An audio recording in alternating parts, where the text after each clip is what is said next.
Olá pessoal, sejam bem-vindos mais uma vez no canal SOS Supervisores, um canal que é especializado na liderança de linha de frente da produção.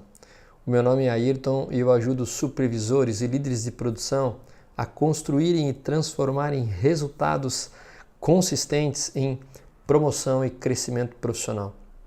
Hoje, no episódio 69, nós vamos falar de uma ferramenta aparentemente muito simples, que é a mais utilizada pela Toyota para detecção de causa raiz e mostrar quais são os 13 maiores erros que eu observei ao longo aí dos meus mais de 20 anos de profissão, tentando encontrar a causa raiz de problemas. Então, eu tenho certeza que são erros significativos e com certeza você já cometeu ou comete alguns deles, ok? Então fica comigo até o final desse vídeo que eu tenho muita revelação importante para você. Então se você gosta desse tipo de conteúdo, já deixa o seu like, que é muito importante para que a gente possa expandir esse conteúdo e chegar a mais pessoas que, como você, tanto necessitam desse tipo de informação. Então vamos lá, pessoal, vamos começar que tem muita coisa interessante que eu quero revelar para você. Então vamos lá, pessoal. Eu insisto em começar com essa ferramenta que chama-se Árvore da Realidade Futura, que mostra através de uma conexão lógica de causa e efeito quais são os pontos fundamentais que você deve ficar atento para que você construa aí uma carreira profissional plena, com reconhecimento e crescimento contínuo. Pessoal, para que você realmente possa fazer uma carreira brilhante, é necessário basicamente 3 coisas, né?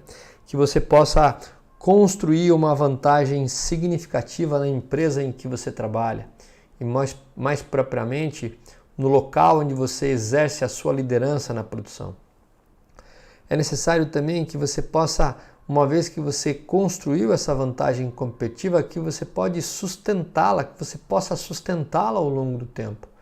E a terceira parte, uma vez que você construiu e sustentou, então você vai capitalizar a vantagem competitiva que você criou através de negociações, uma vez que você passa a ser uma pessoa importante na sua empresa e a sua empresa vai fazer de tudo para que você fique e mantenha e você possa negociar bons salários, uma posição de promoção ao longo do tempo e o seu próximo passo depois de capitalizar é você continuar a construir novas vantagens competitivas.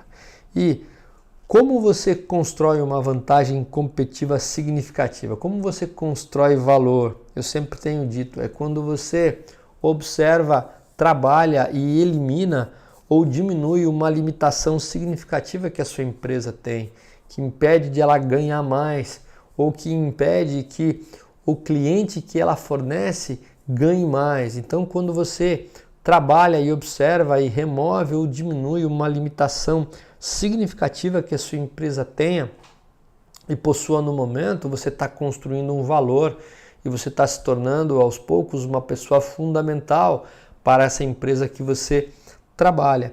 E eu aqui no canal tenho mostrado várias possibilidades, vários direcionamentos para que você possa aí estar utilizando esse raciocínio lógico e eliminando ou diminuindo uma limitação significativa na sua área produtiva.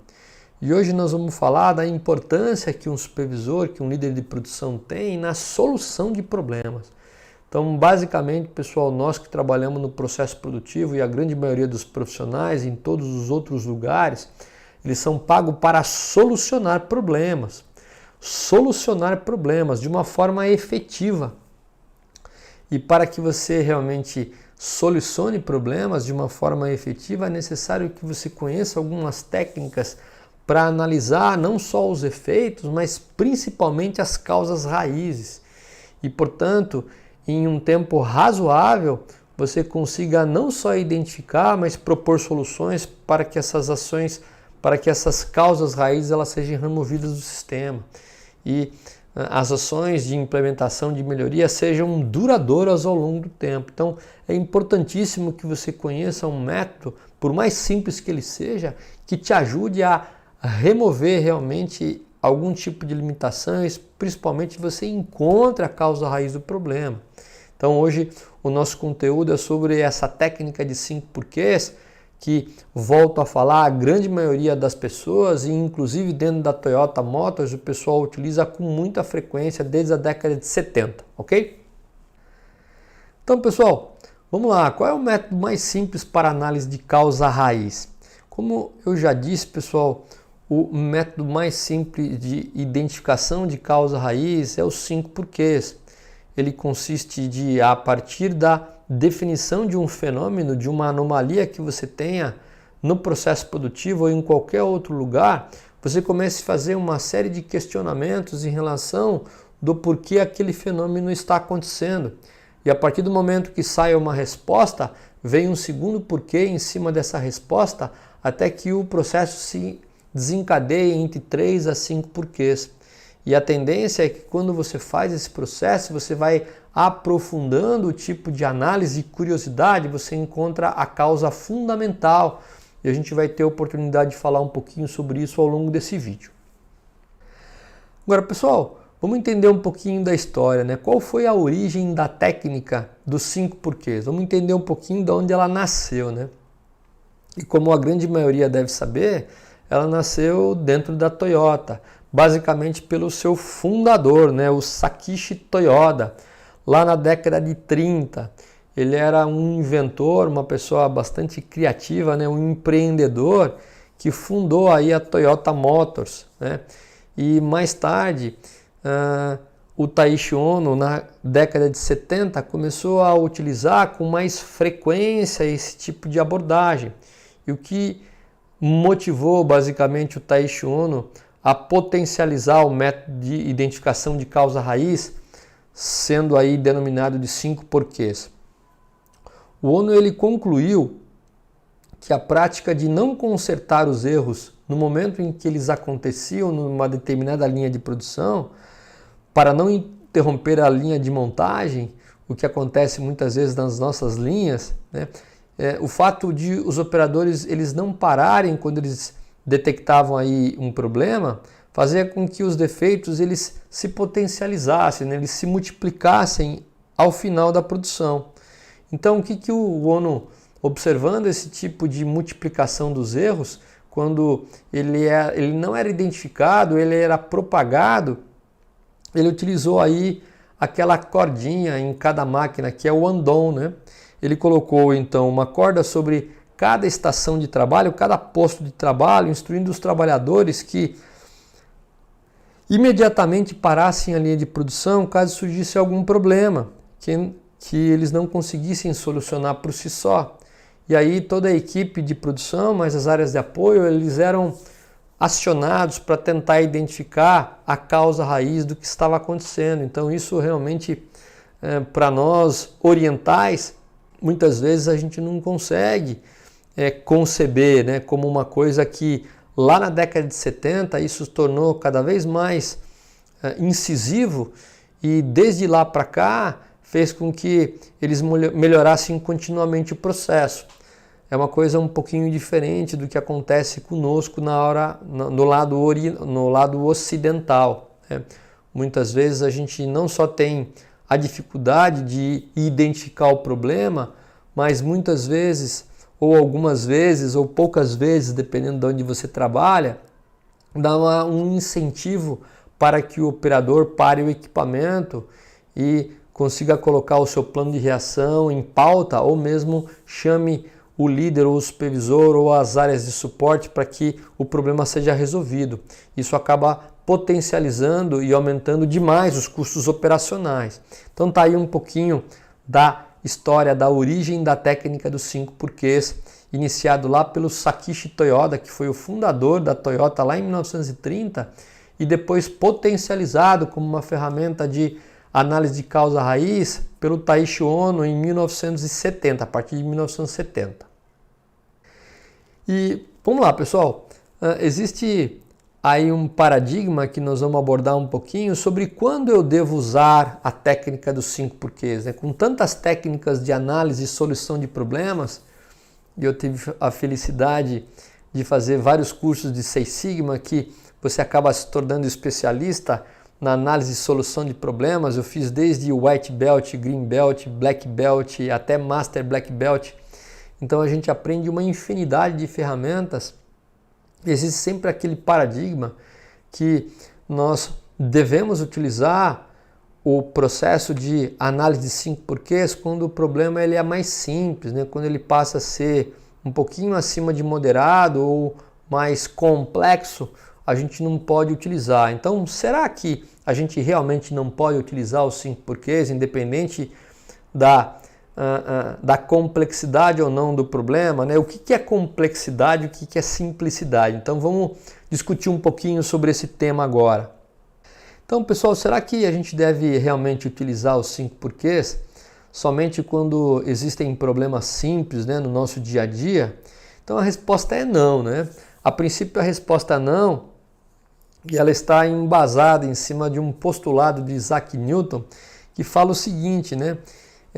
O Isaac Newton, depois de tantos experimentos que ele fez, né, na vida dele, com tanta dificuldade naquela época, ele chegou à seguinte conclusão dentro de um postulado dele. Ele falou que a natureza é muito simples, está em perfeita harmonia consigo mesmo, né? Então a gente vai entender o que ele quis dizer aí com simplicidade, né? Simples para o Isaac Newton quer dizer o seguinte: poucas causas, né? Existem realmente poucas causas que governam o sistema. Então é isso que nós vamos discorrer ao longo do tempo.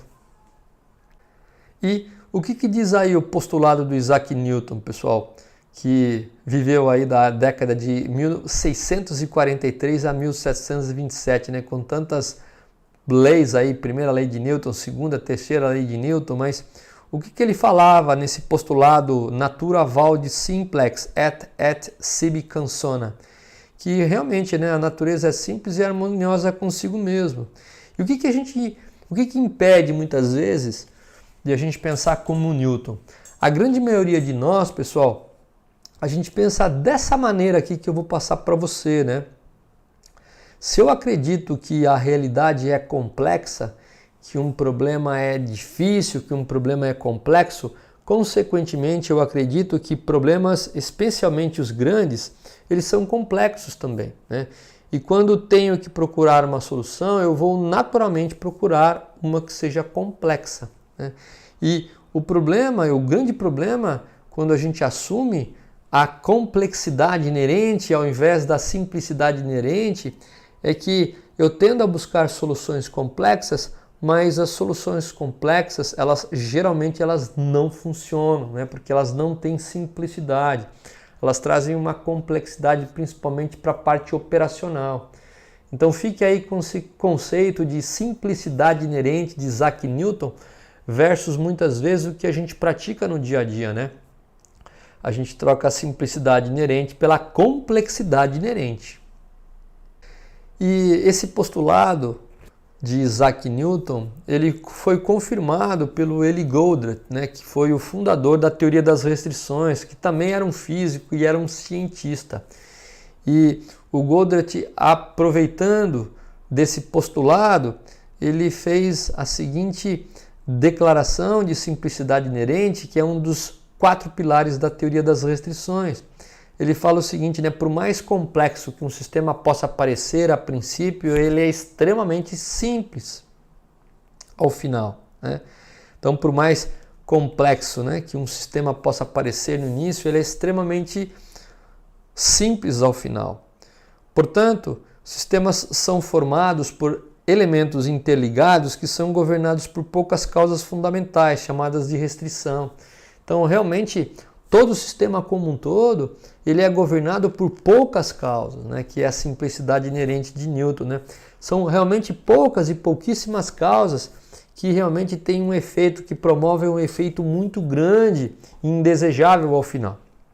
E aí, por isso que os 5 porquês, a partir do momento que você vai fazendo questionamentos em cima de cada resposta que foi dada anteriormente, ao invés de você intuir que aquilo vai ficar se aprofundando cada vez mais, você fazendo 10, 15, 20 perguntas, ele tende a realmente ir afunilando, né? As causas elas convergem para um determinado ponto e entre 3 e 5 porquês você consegue entender a causa raiz do problema.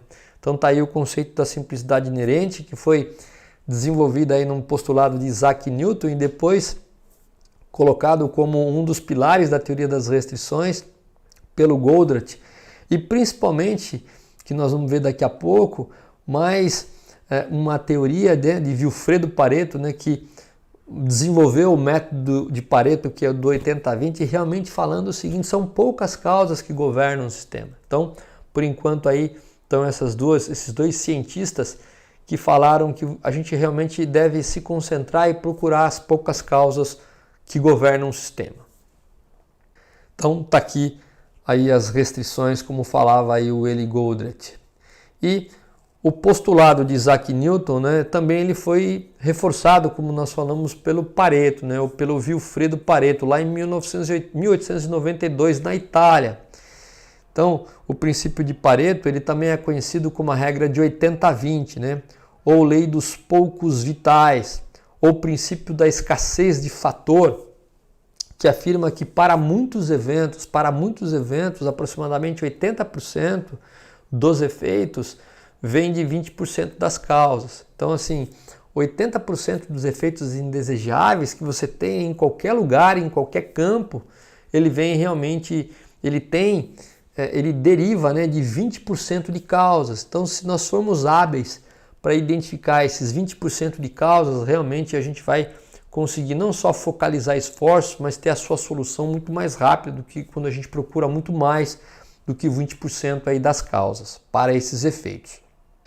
E o Pareto mostrou que aproximadamente 80% da terra da Itália naquele momento, né, lá em 1892, ele pertencia a 20% da sua população, né, através de uma pesquisa.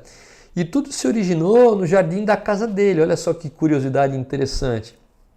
Ele desenvolveu esse princípio lá na Itália depois que ele observou que no seu jardim, né, apenas 20% das vagens continham aí 80% das ervilhas que ele produzia.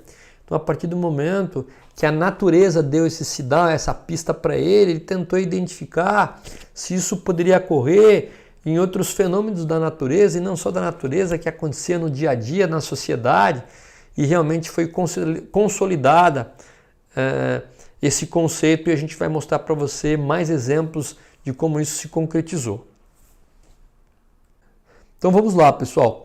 Exemplos da regra de 80-20 de Pareto, né, que destaca aí os poucos vitais importantes no sistema, que reforça aí o conceito de simplicidade inerente do Isaac Newton. Então vamos citar alguns exemplos, né? Por exemplo, nos negócios, né? Pessoal, nos negócios, 80% das vendas que alguma entidade, alguma empresa faz, ele vem de 20% do total dos seus clientes. Olha só que interessante. Na computação, por exemplo, a Microsoft notou que ao corrigir os primeiros 20% dos bugs mais relatados, 80% dos erros e panes relacionados em um determinado sistema eles eram eliminados. Em softwares, 20% dos códigos contém 80% dos erros. Portanto, se você encontrar esses erros, né, esses 20% dos códigos e consertá-los, você vai reduzir realmente 80% aí dos softwares, principalmente no ato de lançamento.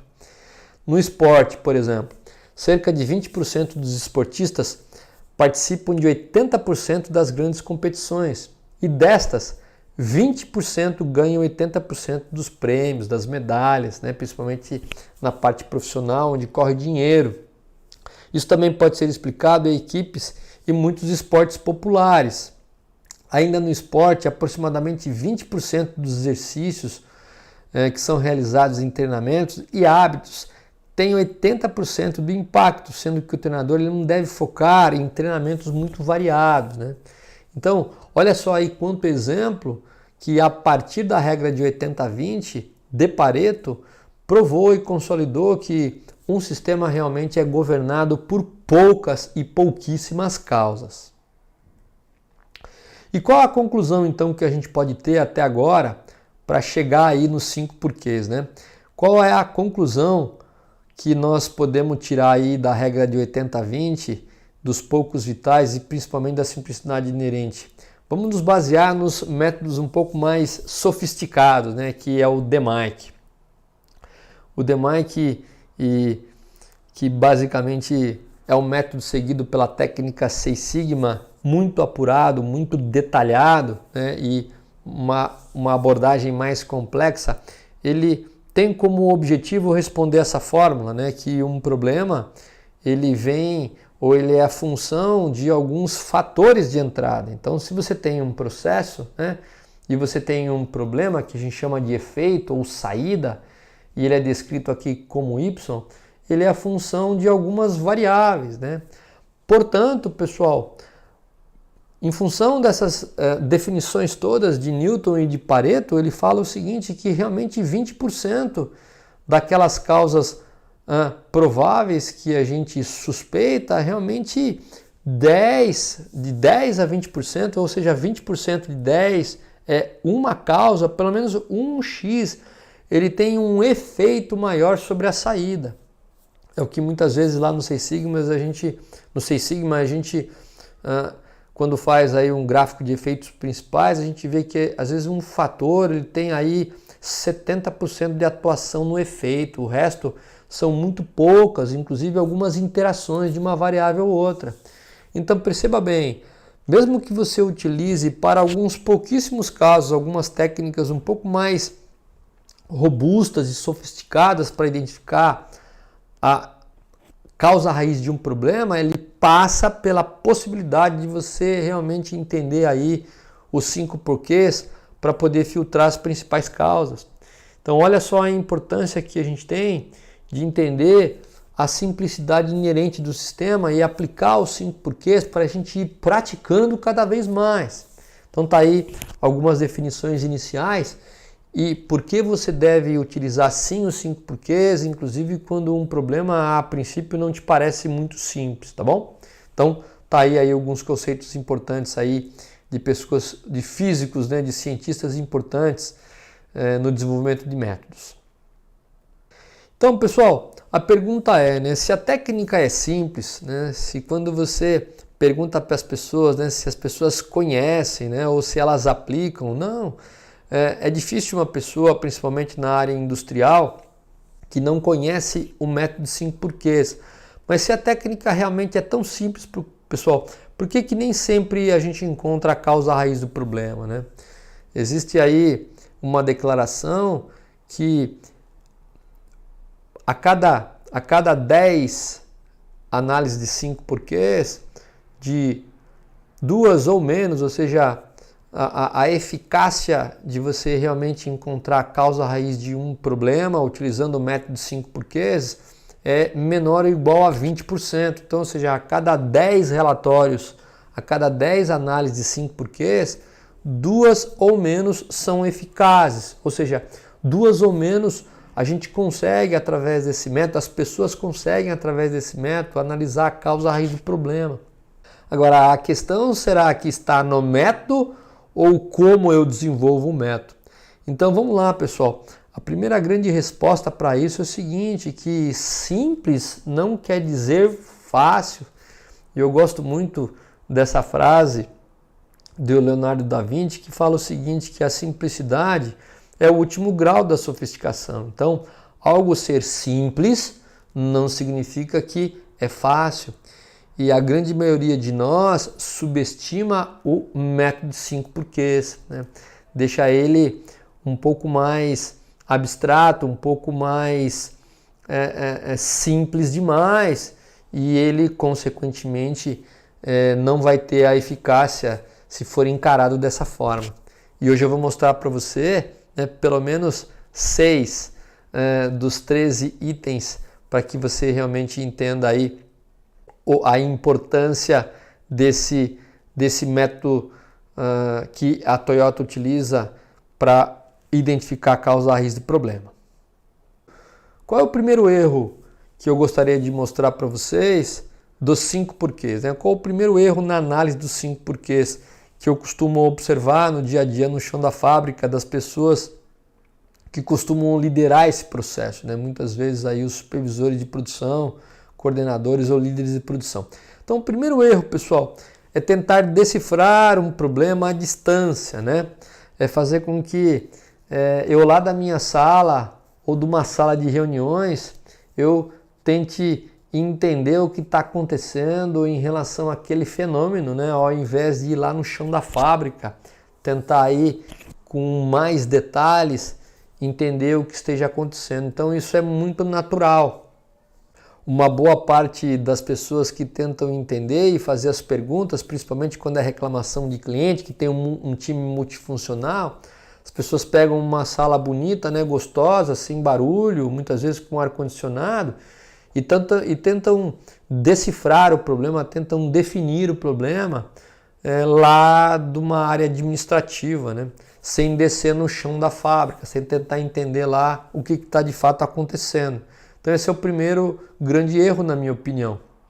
E qual que é a solução, né? A solução é o que a Toyota prega, que é o Genji Genbutsu, né? Que significa o quê? É uma expressão japonesa que significa vá e veja por si mesmo. Não acredite muito no que as pessoas estão falando. Vá lá no processo e veja por si mesmo o que está ocorrendo. Então, quando você faz isso, vai até o chão da fábrica, investe um tempo para definir realmente bem o problema, você começa aí a utilizar os 5 sentidos para que entenda o que está acontecendo, para que entenda aí a definição realmente do problema, né? Então, você vai realmente no chão da fábrica, você vai utilizar aí os seus ouvidos, o seu tato, o seu paladar, muitas vezes, ou mesmo você vai falar, você vai conversar com as pessoas, para que você realmente possa entender de fato o que está acontecendo.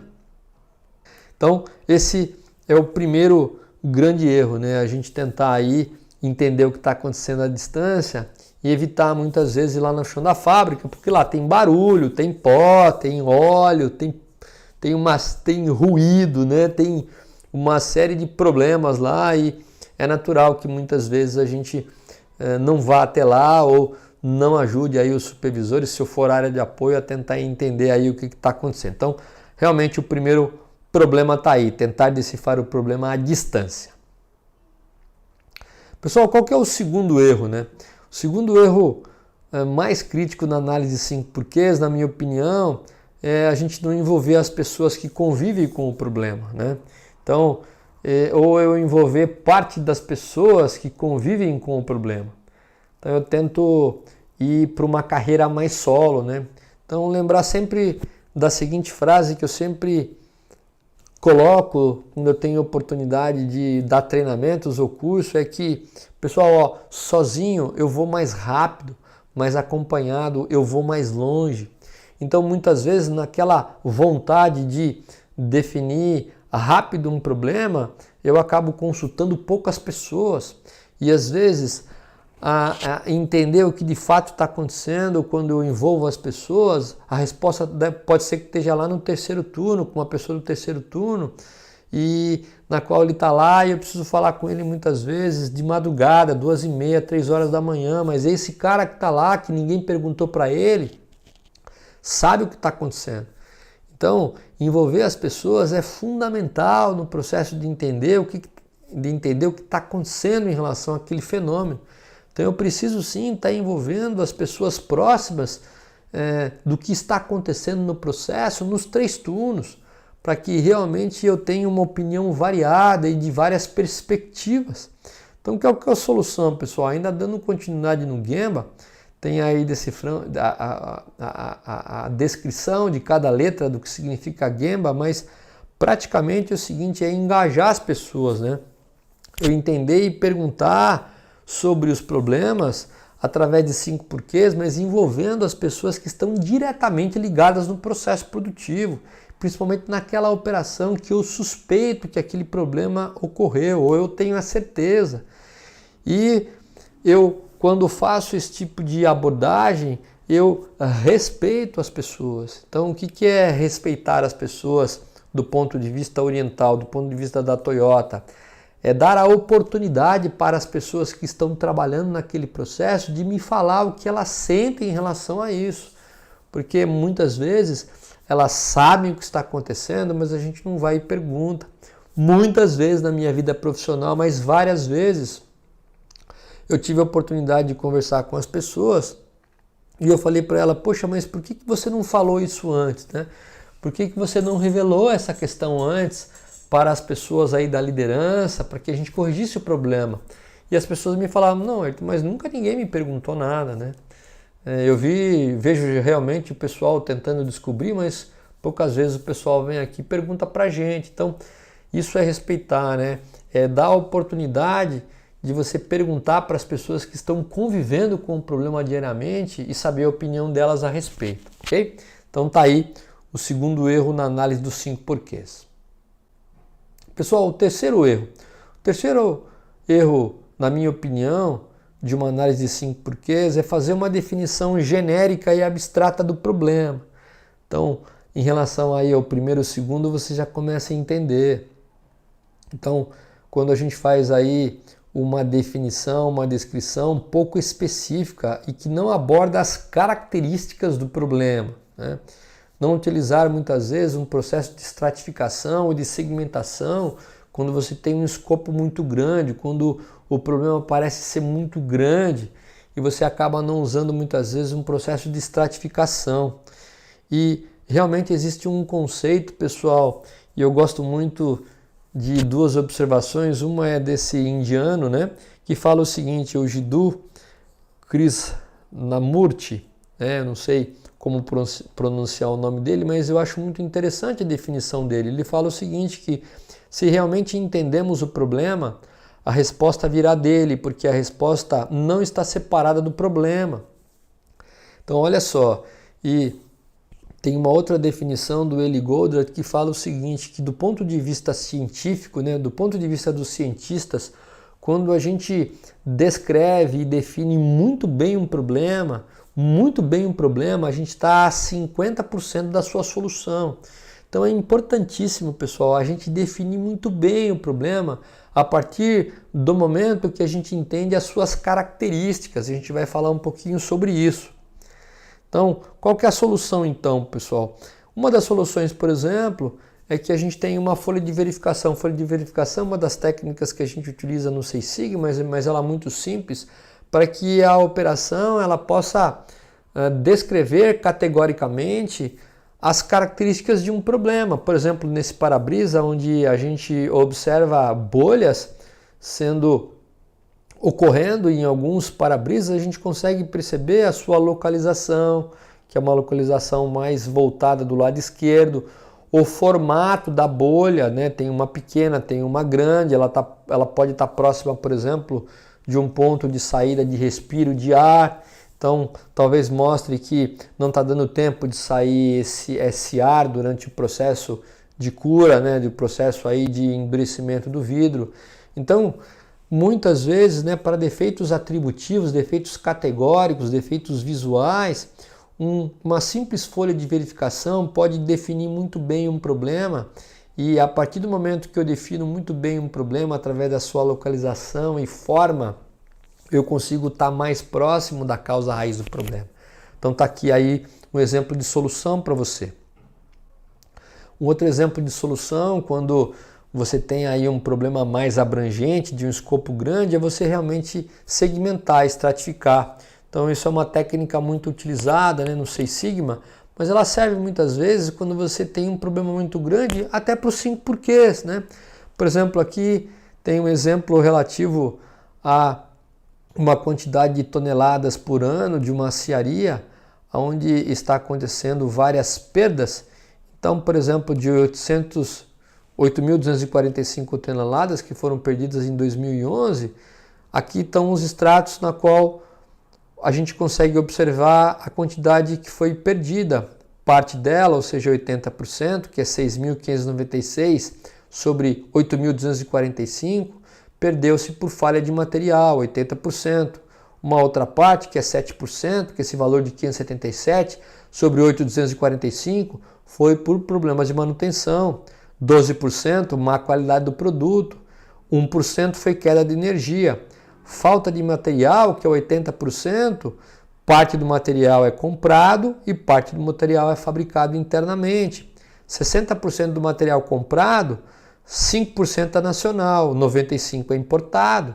Do 95% que é a maior fase, a maior parte, 90% são polímeros, né? E dos 90% que são polímeros, 95% é de atraso da importação. Eles faltam por atraso na importação e só 5% por falta de ordem de compra. Ou seja, aqui está um extrato, né? Os polímetros atrasam porque são importados e basicamente correspondem a 80% da cearia parando por falta de material, né? Os 12%, que é uma parcela menor interna, se divide entre problemas de viscosidade elevada, que são atribuídas por má qualidade e param a produção. Então, você pode, através disso, pegar alguns extratos e cada time, né, cada equipe, tratar de um problema diferente, tentando fazer a seguinte pergunta nos 5 porquês, né? Por que a viscosidade, então, está sendo elevada, está ficando elevada no processo, né? Por que faltam ordens de fabricação sobre reagentes? Por que atrasam a importação? E perguntando. Então, aqui é simplesmente um exemplo, mas de forma muito mais simples você pode aplicar essa abordagem no processo produtivo de uma maneira muito mais rápida e simples, ok? Então, tá aí um outro tipo de solução para que você possa dar mais especificidade em relação à definição e descrição de um problema. E uma outra solução importante, principalmente criada para o TPM, né, em modos de falha ou falhas, fenômenos que ocorrem em manutenção e nos equipamentos, tem uma técnica de 5 Ws e 1H muito interessante, na qual apenas o A é trocado por which. Então, você pode fazer o seguinte, né? O que é o 5W1H, que é uma abordagem de TPM para descrição do problema? Primeiramente, o what, o que, a primeira pergunta, né? Que fato ou problema está acontecendo? Que fenômeno? Qual é o modo de falha? When é quando? Quando e em que momento ocorre o fenômeno? Ou seja, a caracterização da possível influência que o momento exerça sobre a ocorrência do problema. Where, onde? Onde e em que local ou qual a localização do equipamento ocorre o fenômeno?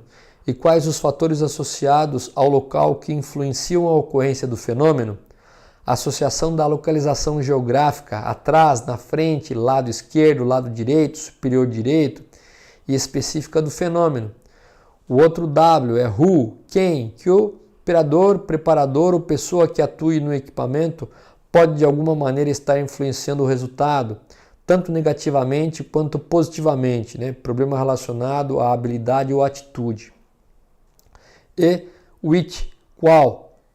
Qual a tendência de ocorrência do fenômeno? Qual o processo, método, produto, material, utilização, componente está associado à ocorrência do fenômeno? Qual a periodicidade de ocorrência? Então, tá aí os 5 Ws e 1H. Como? Como? De que maneira ocorre o fenômeno? Como é a mudança do estado normal para o estado anormal? Então, tá aí as 5 questões que você pode aplicar com uma técnica, volta a falar, mais voltada ao TPM, mas você pode utilizar não só para itens de manutenção, mas para o dia a dia, para te ajudar a descrever um problema. E a gente vai dar um exemplo específico em relação a esse tipo de abordagem. Então, um exemplo, pessoal. Está aqui um problema ocorrendo, um fenômeno ocorrendo no freio traseiro, né, no freio a disco traseiro de uma bicicleta. Então, o primeiro what, né, o primeiro questionamento dos 5 Ws e 1H é o quê? Então, o que está acontecendo? Alta ocorrência de falhas no sistema do freio. Quando? Ao acionar o sistema. Onde? No freio traseiro. Quem? Independente da habilidade das pessoas que estão operando, né, que estão andando de bicicleta. Qual? Ocorre normalmente em descidas. Como? Forte vibração na roda traseira. Então, uma vez que eu tenho todas essas respostas em relação aos 5 Ws e 1H, eu posso fazer uma composição, uma frase que realmente defina o problema que está acontecendo nesse freio traseiro. E ele vai ficar da seguinte forma. Qual é o fenômeno então? Alta ocorrência de falhas no sistema de freio ao acionar o sistema, principalmente no freio traseiro, independente da habilidade do operador, ocorrendo normalmente em descidas com forte vibração na roda traseira. Onde estão os 5W1H aqui, pessoal? Está aqui, ó. What, alta ocorrência de falhas no sistema de freio. When é ao acionar o sistema. Where, aonde? Principalmente no freio traseiro. Who, quem? Independente da habilidade das pessoas, né? Do operador. Qual? Ocorre normalmente em descidas. How, como? Com forte vibração na roda traseira. Então, esse é o fenômeno que você descreve, que está acontecendo no freio traseiro, para que uma abordagem mais específica de 5 porquês possa acontecer, ok? Então, esse aqui é o terceiro erro que mais ocorre aí dentro do método de análise de 5 porquês. Vamos ao quarto erro então, pessoal. O quarto erro que mais acontece é a conexão lógica de causa e efeito é frágil, pessoal. Isso aqui eu vejo com muita frequência. A conexão lógica de causa e efeito em cima de uma resposta que você acabou de obter para fazer uma segunda e você tem uma próxima resposta, não existe uma conexão com a anterior. Ou seja, isso muitas vezes é causado por uma baixa sustentação de fatos e dados, para que exista realmente essa lógica de causa e efeito. É um processo mais intuitivo que a gente percebe do que lógico, né? E nos 5 porquês, na análise de causa, na análise de 5 porquês, é necessária uma conexão lógica de causa e efeito para cada resposta que você obtém em função daquela pergunta que você acabou de realizar. Então, qual que é a solução, pessoal?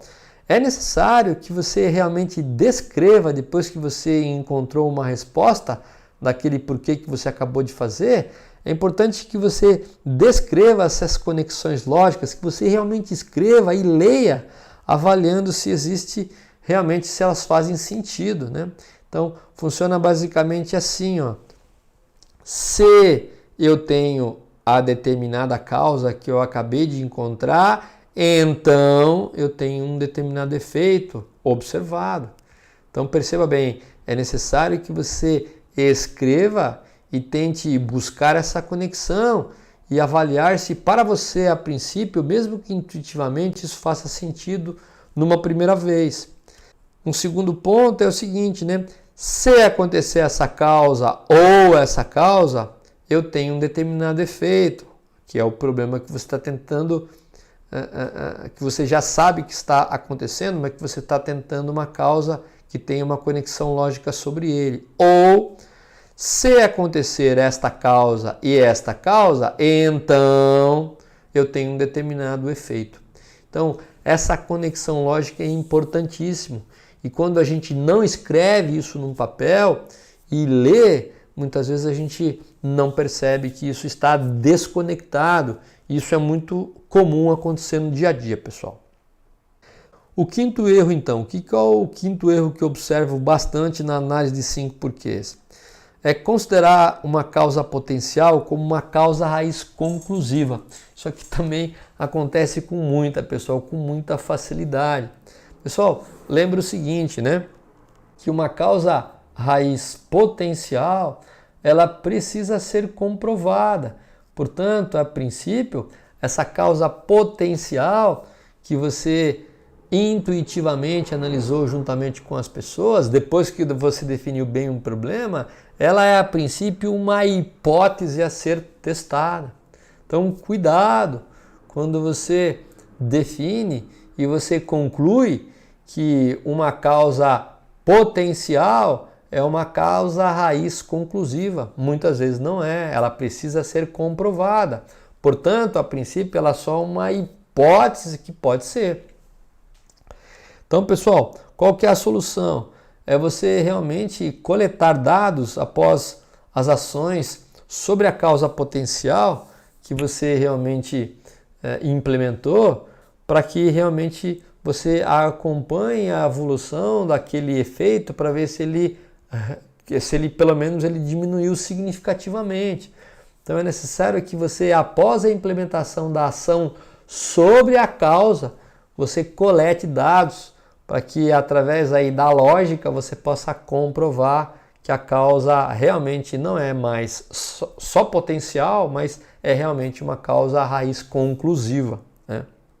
E analisar se os resultados de mudança eles são relevantes, positivos e sustentáveis ao longo do tempo. Então nós vamos dar um exemplo de um indicador que depois de uma determinada mudança que foi feita no processo sobre uma causa, o indicador ele realmente vai indicar para você, através de um indicador que seja relevante, que a alteração realmente, né, foi positiva, surtiu efeito e ela está sendo sustentável ao longo do tempo. Não foi simplesmente um sinal, um ruído que aconteceu no meio do processo. Pessoal, aqui está um formato de 5 porquês que eu acho bem interessante, que você tem inclusive a chance de validar uma hipótese. Então, lembra daquele fenômeno que nós acabamos de descrever da bicicleta, né? Então, o equipamento aqui é a bicicleta, o local é a oficina e aqui está a descrição do fenômeno que a gente falou lá atrás, né? E aqui você tem a chance de fazer um primeiro round, o segundo round, o terceiro, o quarto, depois tem as ideias de melhoria. Então perceba bem, a primeira pergunta é sobre esse fenômeno. Por que ocorre alto índice de falhas no sistema de freio? Então perceba bem que em cima dessa primeira pergunta, depois que você definiu bem o fenômeno, você perceba que nesse relatório tem algumas respostas preliminares. Porque o disco do freio é torto, que é o item A. Depois tem porque existe folga no cubo da roda, que é o item I. Se você virar a página no J, porque a pastilha está falhando, e no M, porque a roda está solta. Agora perceba bem, aqui em observações tem F, se você realmente não conseguiu comprovar e confirmar a hipótese, ou V, é realmente verdadeiro. A hipótese foi confirmada e a análise terá prosseguimento. Então perceba bem que dessas 4 primeiras respostas, a primeira ela está confirmada com V, ou seja, o disco de freio ele foi confirmado.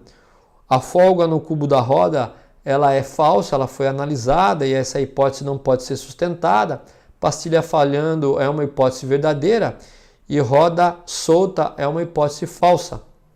Sobre as hipóteses que foram verdadeiras da primeira rodada, eu faço uma nova pergunta. Por que o disco de freio estava torto? Né? Que é sobre essa primeira resposta. Aí eu tenho algumas respostas. Esforço excessivo, material de má qualidade e desgaste irregular. E desalinhamento com eixo. Folga de cubo na roda.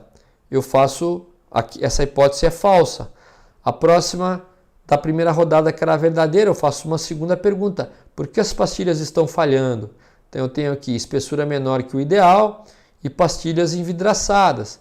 E nesse segundo round, eu começo a observar também o seguinte, a validação das hipóteses. Esforço excessivo, ele é validado. Material de má qualidade é falso. Desgaste irregular é validado.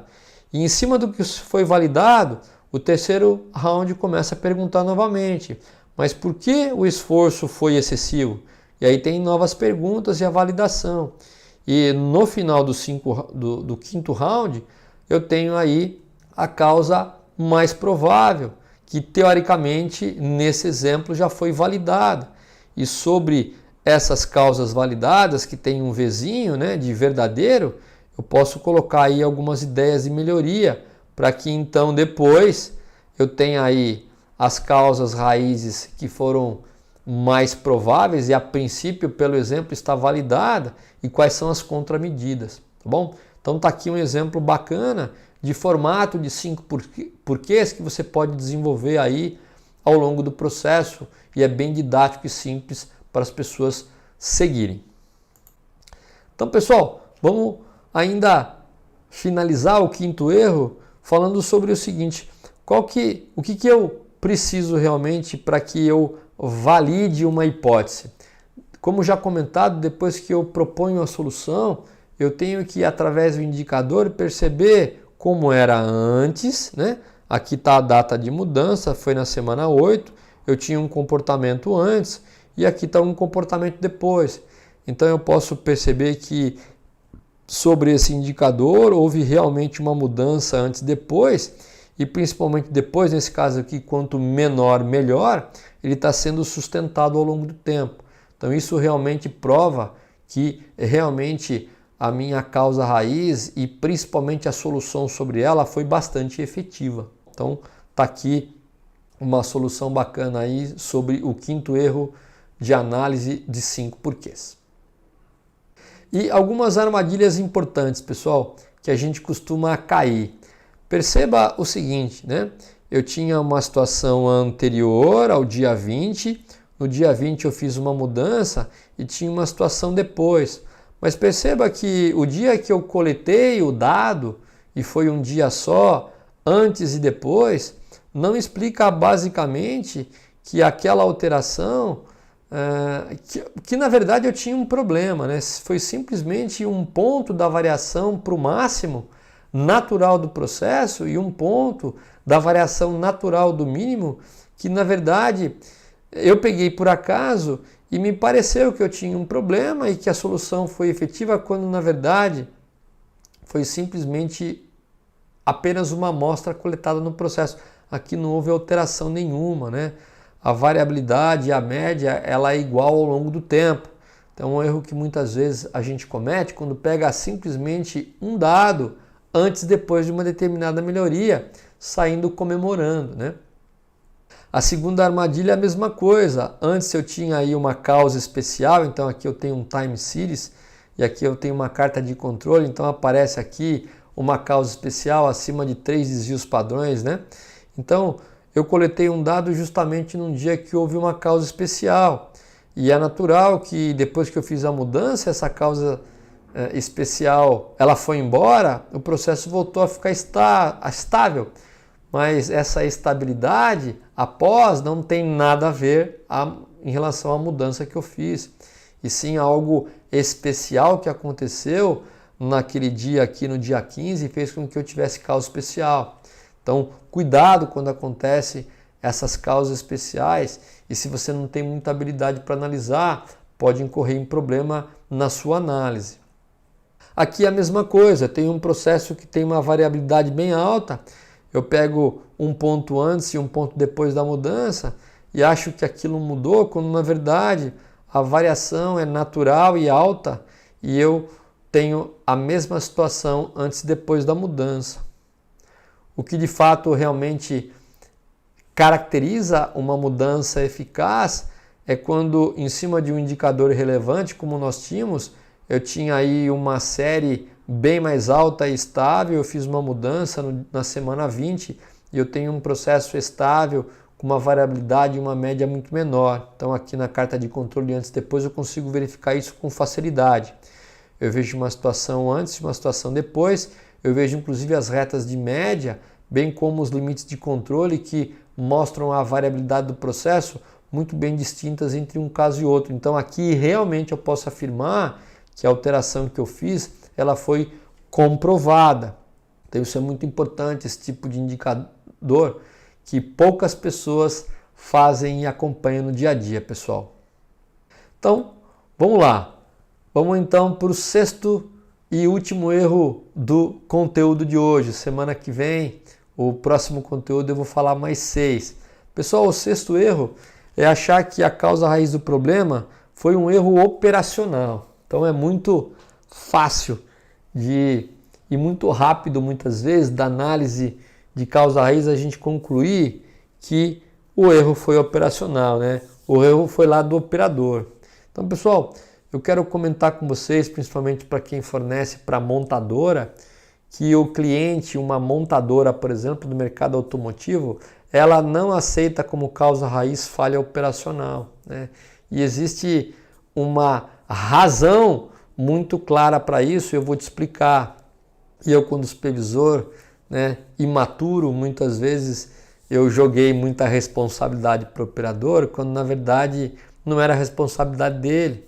Então, o primeiro alerta que eu queria causar nesse conteúdo é que ninguém mais aceita, e você também, eu gostaria que causasse uma reflexão, não considerasse como falha operacional a causa raiz de um problema.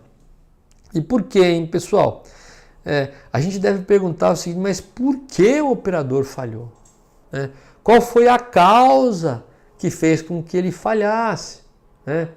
E tem aí como solução, pessoal, uma reflexão de um ditado muito interessante aí do Goddard, da teoria das restrições, que eu sou bastante estudioso em relação a ela, porque é uma abordagem diferenciada que fala o seguinte: diga-me como me medes, que eu te direi como me comportarei. Então, pessoal, você como supervisor, você como coordenador, você como encarregado, você como líder de produção, como que você mede o dia a dia do seu operador, né? Como você avalia ele no dia a dia? Então, perceba bem uma outra reflexão que eu vou ditar e vou deixar para você nesse slide, e que é muito importante que você avalie isso no seu dia a dia, né? Todo o comportamento, pessoal, do ser humano, ele é derivado de uma política local administrativa, né? Portanto, se você quer mudar o comportamento de alguém, do seu operador ou de quem quer que seja, então questione antes as políticas locais e os medidores que você utiliza. Então, se você está dizendo que o operador falhou, que ele deixou passar aí um problema de qualidade, qual é o medidor que você costuma fazer com frequência para avaliar as competências e as habilidades operacionais que ele tem no dia a dia, né?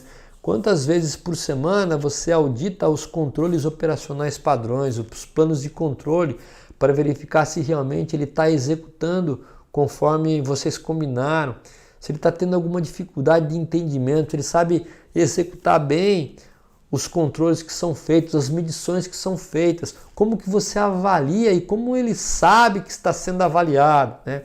Ou você costuma, como eu na minha época, né, valorizar e medi-lo muito mais pelo quanto ele produz hora a hora, e muitas vezes não mede tanto em relação ao que ele faz para controlar a qualidade dele. Então, cuidado, pessoal.